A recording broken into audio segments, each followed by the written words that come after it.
All right, guys, it is time for the National, the biggest sports card show of the year, the biggest sports card show in the world. I mean, wow. What can you say? I'm sure lots of you guys have already seen some national videos. I'm sure lots of you guys have been to a national before.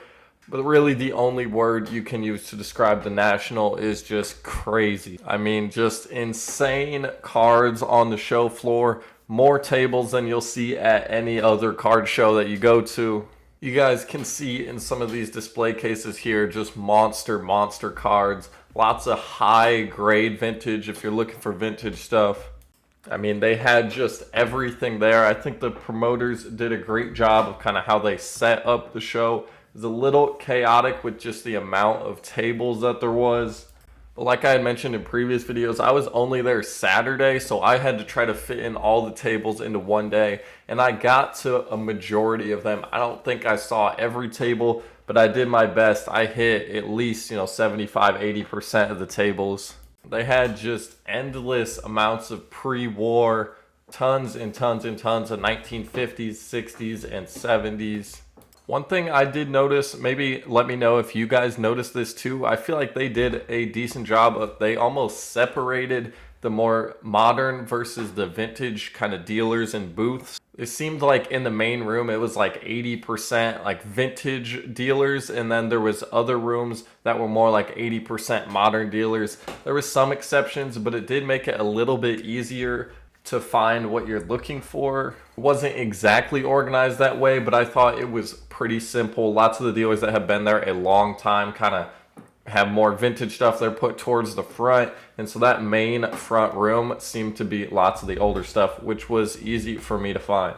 Overall, it was a lot of fun though. I went looking for a 49 Bowman Duke Snider and I could not find one. I found some in like PSA 7s, but I was looking for like a 2 or a 3.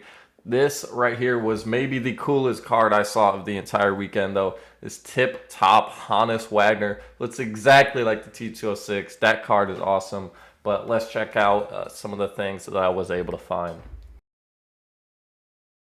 All right, so let's go ahead and check out some of the stuff that I got. Overall, the show was great. I only made 3 deals at the show. Like I said, I spent most of the time looking for a Duke Snider, but I'll show you guys what I did get and then some of the stuff I got in a trade also. So we'll just go in order of how I got them. First deal was this lot of 3 Cracker Jack Commons. These ones are always super popular and these ones all look nice, especially if they look and present nice like this. People are willing to have any Cracker Jack Common as a part of their collection. And you guys can see here, these are in phenomenal shape for the grades that they're in. And it really doesn't get any better than some Cracker Jacks. So that was the first deal I made. And then other than that, I just got some raw stuff. But I am interested to hear if any of you guys went to the National, what you guys got. So leave that in the comments below. I'd love to hear and see what some of you guys got. I'm sure you guys got some pretty cool stuff. So let me know. But this small lot got a Cracker Jack Common. This one is lower grade than the other ones. And then the biggest card, I believe, of the weekend, this E90-1 Eddie Plank. And it's insanely tough to get any Eddie Plank card. This is the first one I've ever had. I couldn't quite find the Snider, but this one made it certainly worth the trip. This one is super tempting to just keep and put back. It's tough to decide. I don't really know what I'm going to do with it. I'm definitely not going to sell it for the cheap. Wouldn't mind holding on to it for a little bit, but we'll see. That was easily the coolest pickup, not even close, of the weekend. And the third one in that lot was this 39 play ball Mel Ott.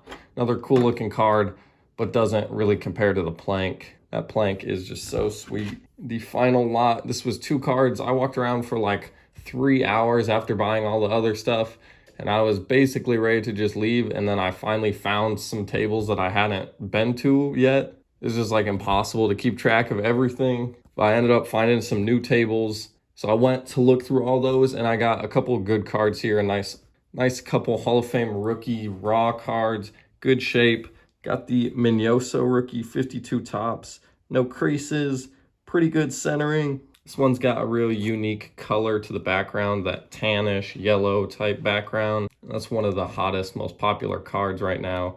And this 49 Bowman Ashburn, First Ashburn rookie I've had. This one goes for a surprising amount, more than you would think if you're just thinking of a, off the top of your head, a Richie Ashburn rookie. But this is actually in the high number series, which is pretty tough in the 49 Bowman. That's where the Duke Snider is in the high numbers. That's why I couldn't find one. They're tough to come by. And also the Satchel Paige. That's why the Satchel Paige from that set is so expensive. And the Larry Doby too is like $1,000 for like a 2 or 3. So those 49 Bowman high numbers are no joke. But this was an awesome way to end the show. 2 beautiful looking cards. And we'll just give them a little bit of stands in the background before we end it off. There we go. So awesome National. Really happy with the stuff that I found. Pretty unique stuff. None of these sets are that easy to come by, especially these ones here. And here is actually a trade that I made. This was on like Twitter, I think. Traded a 33 Gaudy Bill Dickey rookie, and it was another Cracker Jack common that I traded to get the Frank Robinson rookie and the 58 Topps Clemente with the yellow letters. This one's much, much tougher than just the normal 58 Clemente. And it was someone I've worked with a few times, so I was happy to make the trade. I had the Bill Dickey rookie for a while, so figured it was worth doing the swap. That's it for this video, guys. I think we're gonna get to the giveaway and then I'll send you guys on your way. All right, guys, the winner of this giveaway is getting this 55 Topps Monte Irvin, and someone who comments on this video is getting this 81 Donruss Rickey Henderson.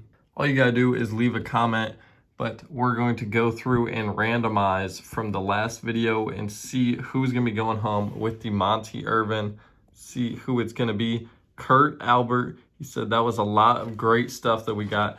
So thank you for the comment, Kurt. I appreciate it. Comment on this video.